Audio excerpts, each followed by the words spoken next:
Arkansas lawmakers have the power to change citizen-initiated amendments to the state constitution.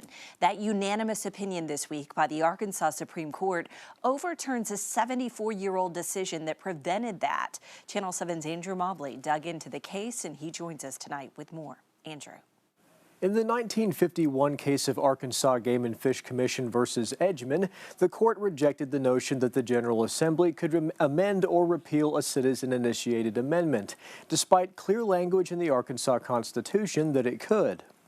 According to a textual reading of the original amendment in Arkansas's Constitution that created the initiative and referendum process, the General Assembly has the power to amend measures approved by a vote of the people, including constitutional amendments by a two-thirds vote of both chambers. That's the view Arkansas Supreme Court justices took when they overruled Edgeman. David Couch, the attorney behind 2016's medical marijuana amendment, believes it wasn't the intent of the drafters of the 1910 initiative and referendum amendment to give the General Assembly that much power. He is concerned that state lawmakers can now amend or repeal any citizen-initiated constitutional amendment going back decades. General Assembly could eliminate medical marijuana just that easily. You have casinos. The General Assembly could decide we need 10 casinos, or the General Assembly could decide we need no casinos. Any constitutional amendment that's ever been initiated by the people, and I don't know how many there are since 1912, a whole bunch. The General Assembly can change them or eliminate them.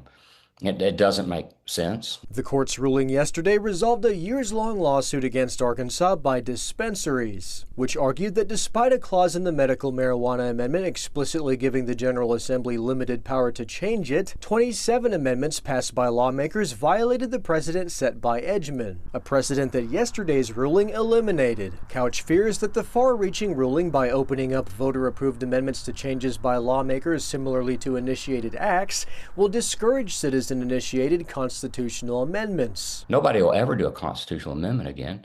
Why would you? Because it takes only 8%, 60,000 something signatures or 70,000 signatures to get an initiated act on the ballot. It takes 90,000 plus to get a constitutional amendment ballot. And if the General Assembly can change either one of them with a two-thirds vote, you know, why do a constitutional amendment? Couch is the attorney for the League of Women Voters, which formed ballot question committee Save Our Democracy, and are trying to get a constitutional amendment on next year's ballot that would undo the Supreme Court's ruling.